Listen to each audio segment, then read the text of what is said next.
haji berhubungan dengan hujjah.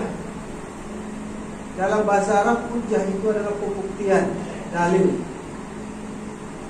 Seorang yang mengaku beriman sampai benar-benar diketahui, diakui keimanannya bila mana dihujjahkan dalam perbuatan ibadah kepada Allah Subhanahu wa taala. Dan haji adalah hujjah paling dalam dari keimanan kepada Allah Subhanahu wa taala. Ma'asyiral muslimin rahimakumullah. Nabi Ibrahim sepanjang hayatnya adalah contoh hujjah keimanan kepada Allah Subhanahu wa taala. Mulai dari perjalanannya mencari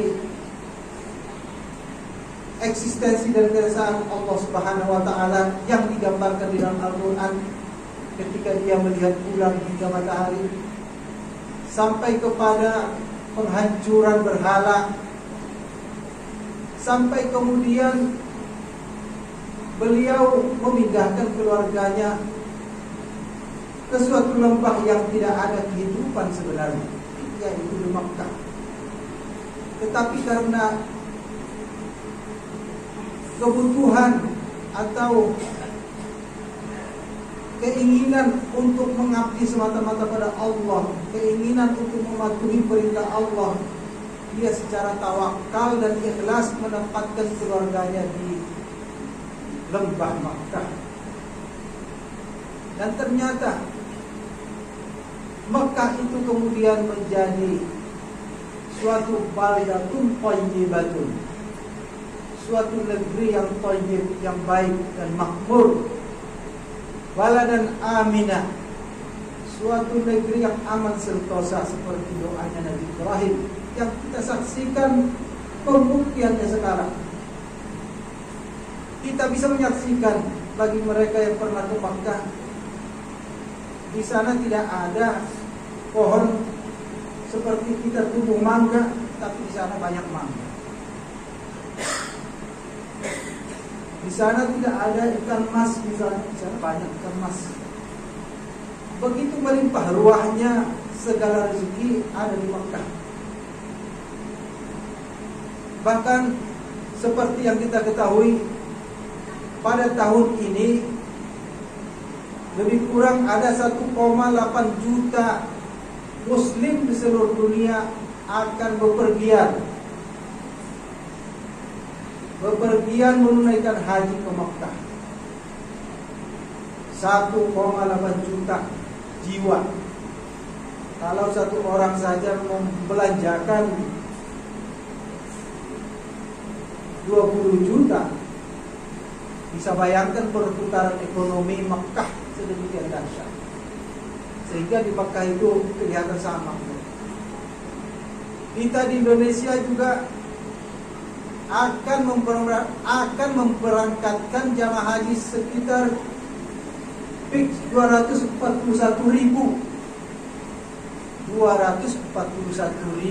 jiwa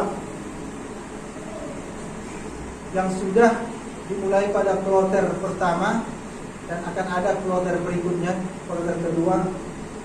Semua mengunjungi Makkah dalam rangka menunaikan ibadah haji, dalam rangka labbaik Allahumma labbaik, dalam rangka menyambut panggilan Allah untuk melaksanakan hujjah keimanan kepada Allah Subhanahu wa ta'ala.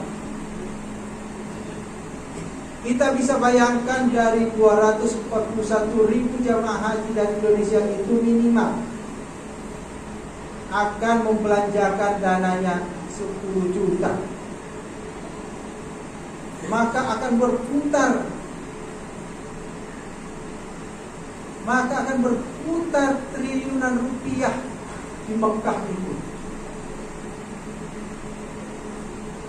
Maka akan menghidupi pendapatan orang-orang yang bermukim di Makkah itu.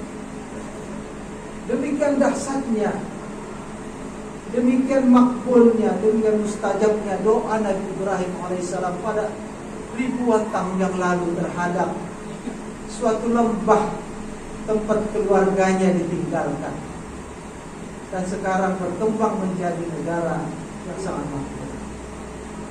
Ini adalah suatu keajaiban iman yang pantas kita renungkan. Jadi ternyata bahwa kemakmuran itu mempunyai relasi, mempunyai hubungan dengan keimanan.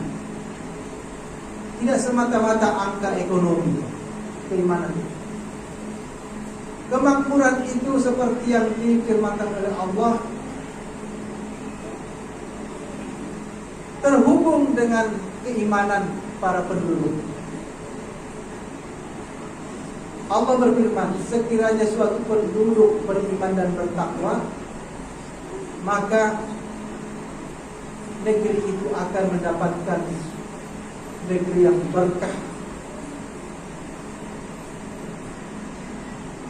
Tetapi manakala sebaliknya, walaupun penduduk negeri itu memiliki sumber daya alam yang melimpah, iklim yang tidak pernah putus untuk tumbuhnya tumbuh-tumbuhan dan beranak pinaknya hewan-hewan yang kita butuhkan, tetapi kalau kita jauh dari kepada keimanan kepada Allah Subhanahu wa taala, kita akan mengalami kesusahan dan kesengsaraan hidup. Betulkah ini? Kita bisa buktikan di dalam kehidupan kita sehari-hari. Tetapi apabila keimanan itu melekat dan teguh dalam jiwa penduduknya, maka pertama-tama akan hilanglah kriminalitas, akan hilanglah ketidakpercayaan satu sama lain,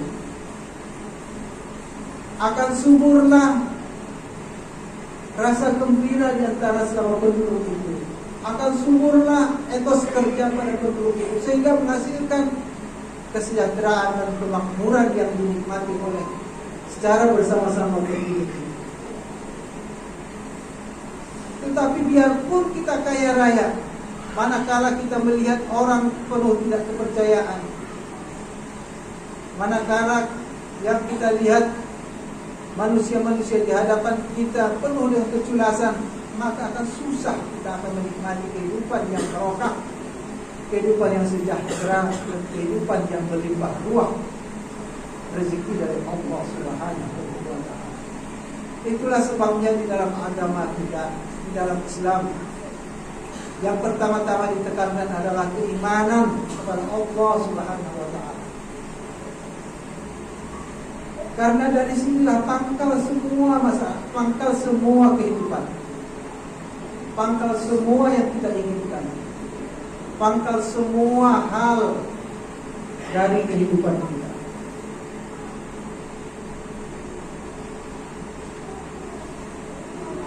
Allah sudah memberikan kita uswatun hasanah, bagaimana Rasulullah membangun masyarakatnya dilandasi iman. Akhirnya dalam waktu singkat, Madinah yang tadinya Yasrib, kehidupannya saling bermusuhan antara Bani Quraisyah, Bani Khazraj, antara Yahudi, antara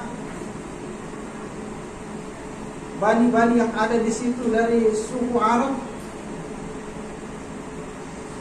Muhajirin datang dan Ansar menyambut dengan penuh keimanan, menjadi Madinah Al-Munawwarah, seperti yang saat-saat ini kita lihat juga di Madinah Munawwarah, mencerminkan suasana kehidupan yang dilandasi iman dan kesejahteraan yang sangat berlimpah. Pesan dari khutbah ini adalah marilah kita mencontoh Nabi Ibrahim alaihissalam, mumpung di hari atau mumpung di momen Dzulhijjah, bulan haji, kita menyelami, kita menyerap, kita menghayati kehidupan Ibrahim yang bersahaja, yang penuh iman dan penuh takwa, supaya mencerminkan kehidupan kita yang penuh iman dan penuh takwa, supaya keluarga kita hadir layaknya Ismail yang penuh cinta kepada Allah dan perlu tawakal kepada Allah Subhanahu wa Ta'ala. Bukan anak-anak yang membangkang, bukan istri-istri yang membangkang, bukan kepala-kepala keluarga yang tidak bertanggung jawab, tetapi keluarga Ibrahim alaihissalam, ali Ibrahim alaihissalam, sebagaimana dalam tahiyat-tahiyat kita yang tersebut, wa ala ali Ibrahim wa ala ali Ibrahim fil alamin innaka Hamidum Majid. Masyaallah muslimin rahimakumullah.